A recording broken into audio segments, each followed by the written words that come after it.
Decía el maestro Carlos Cano, hay un pueblo de gente que son capaces de enhebrar una raíz en mitad de la arena y que salgan palmeras hermosísimas. Ese pueblo habla siempre de sueños, de estrellas y de esperanza, y son los saharauis, una gente encantadora. El Grupo Parlamentario de Unidas Podemos presentamos esta proposición de ley por ser obligación de esta Cámara hacer justicia con el agravio histórico cometido contra el pueblo saharaui. El colonialismo no tiene justificación bajo ninguna circunstancia, es la privación de libertad de todo un pueblo con el fin de explotar sus recursos o su posición. Y aún más grave es el abandono y la entrega de un territorio pendiente de descolonización a un tercer país cuando la dominación no puede mantenerse. Esa fue la actuación vergonzante que protagonizó el franquismo moribundo y cuyas consecuencias aún padecemos, en especial las padece el pueblo saharaui, con el que tenemos una deuda histórica. En 1956, el régimen franquista otorgó al Sáhara Occidental la consideración de provincia española, la número 53. Expedíamos documentos de identidad españoles a los saharauis e incluso se les reconoció representación en las Cortes de la dictadura. En esta misma Cámara estuvieron sentados. Eran españoles, nacidos en el Sáhara, según la normativa y la terminología oficial, que se mantuvo entre abril de 1961 y el 26 de febrero de 1976, cuando España comunicó a las Naciones Unidas el abandono del territorio. Por cierto, con gran dolor y rabia de nuestros compatriotas que residían allí y, en especial, de los miembros de las Fuerzas Armadas a los que se obligó a salir del territorio de forma vergonzosa.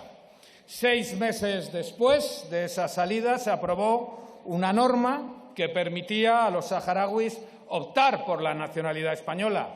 Norma de imposible cumplimiento porque ya se había abandonado el territorio y cometido la felonía de entregarlo a unos nuevos ocupantes, Marruecos y Mauritania, que pretendieron someter al pueblo saharaui a sangre y fuego, apoyándose en la Declaración de Principios sobre el Sáhara Occidental de 14 de noviembre de 1975, el denominado Acuerdo de Madrid. Tan vergonzoso fue este acuerdo que nunca llegó ni a publicarse en el Boletín Oficial del Estado, aunque sus anexos sí están registrados en la Secretaría de las Naciones Unidas. En la práctica, España vendió el Sáhara a Marruecos, un país que nunca había ejercido soberanía efectiva sobre los territorios de Segui al-Hamra y Río del Oro. El vergonzante precio cobrado por España fue licencias para 600 pesqueros españoles para faenar en aguas saharauis durante 20 años y a 200 barcos más para hacerlo en las aguas del Mediterráneo marroquí durante 15 años. Y se garantizaba a España la propiedad de los bienes de naturaleza pública que se encontraban en el Sáhara, salvo de los bienes que realmente valían dinero. El 65% de las acciones de Fosbucra, la empresa de fosfatos, que fueron entregados a Marruecos. El Acuerdo de Madrid no es válido conforme al artículo 53 de la Convención de Viena de Derecho de los Tratados, que declara nulo cualquier tratado contrario al derecho internacional.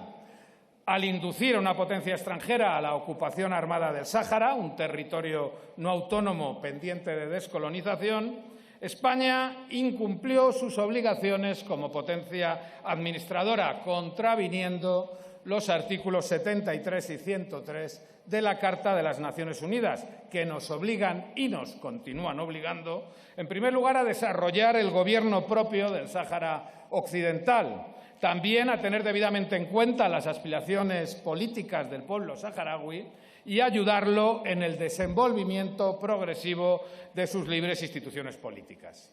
Conforme a la Resolución 2625 de Naciones Unidas, Marruecos es una potencia ocupante. En los territorios ocupados debe aplicarse la Cuarta Convención de Ginebra de 1949 y el Protocolo Adicional I de 1977 sobre protección de víctimas de conflictos armados internacionales. La Resolución 3458-30 de 10 de diciembre del 75 de la Asamblea General de Naciones Unidas reconoce a España la condición de potencia administradora. El Consejo de Seguridad, mediante resoluciones de 20 de septiembre del 88 y 29 de abril del 91, respaldó la celebración de un referéndum de autodeterminación para el pueblo saharaui, referéndum organizado por las Naciones Unidas en colaboración con la Organización para la Unidad Africana, y aprobó el plan de paz para este referéndum del Sáhara Occidental.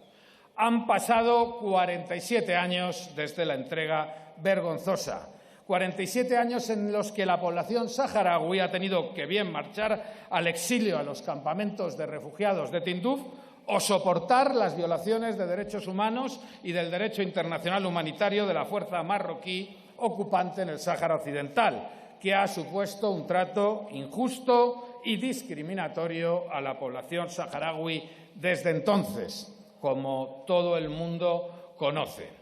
Con esta proposición de ley pretendemos saldar, aunque sea de manera limitada, este agravio histórico, con 3 medidas muy concretas. La primera, la concesión de nacionalidad española por carta de naturaleza a los nacidos en el Sáhara Occidental bajo la soberanía española, mediante un procedimiento muy similar al que se utilizó, y está en la ley, para otorgar la nacionalidad a los sefardíes originarios de España, a los que se reconoció un pasado común roto hace más de 500 años, con toda justicia. Más razón ahora para hacerlo cuando la ruptura del pasado común fue hace solo 47 años. El listado de documentos que deberían aportar los saharauis que optaran a la nacionalidad española, según esta proposición de ley, nos demuestra la vinculación directa y cercana de estas personas con España.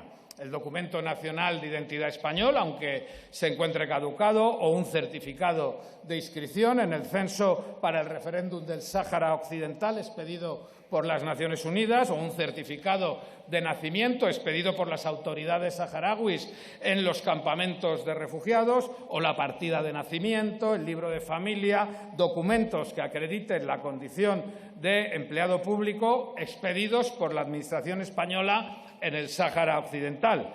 Cualquier otro documento de una autoridad administrativa española que acredite el nacimiento en el Sáhara Occidental antes del 26 de febrero de 1976 también sería válido para acreditar esta condición de nacionales. La segunda posibilidad, optar por la nacionalidad española de los descendientes en primer grado de consanguinidad de los que adquieran la nacionalidad por carta de naturaleza. Se establece en nuestra proposición un plazo de 5 años desde la inscripción en el registro civil de la nacionalidad de los progenitores y se remite al procedimiento ordinario establecido en la ley española. Y, en tercer lugar, la equiparación en el Código Civil de los saharauis a los nacionales de países iberoamericanos, Andorra, Filipinas, Guinea Ecuatorial, Portugal y sefardíes, para adquirir, en este caso, la nacionalidad por residencia.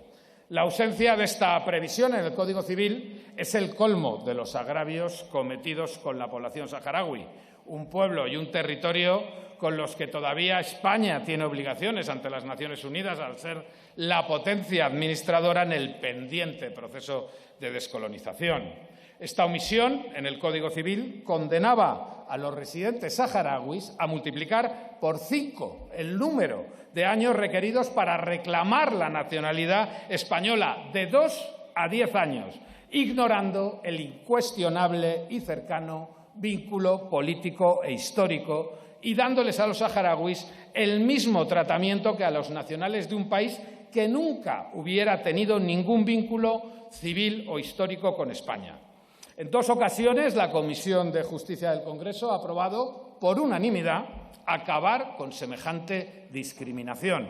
Una unanimidad que creemos que se merece también esta iniciativa, por lo que pedimos su apoyo a todos los grupos parlamentarios, independientemente de cuál crean que es la solución más viable para el Sáhara Occidental, posición que podrán seguir manteniendo. Es la manera como este Congreso puede resaltar nuestra proximidad al pueblo saharaui y nuestra responsabilidad en garantizarle un futuro digno.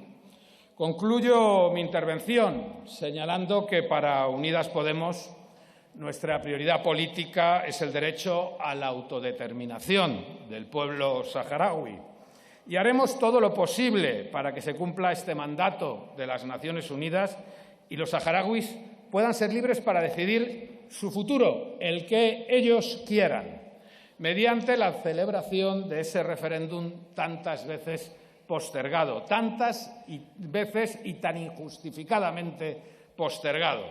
Hasta entonces, esta iniciativa va a ser útil para hacer más fácil la vida de un pueblo con el que tenemos una deuda histórica que debemos saldar. No solamente basta con traer a los niños y las niñas saharauis para que pasen las vacaciones con familias españolas, sin duda alguna algo imprescindible, sino que hay que ir más allá.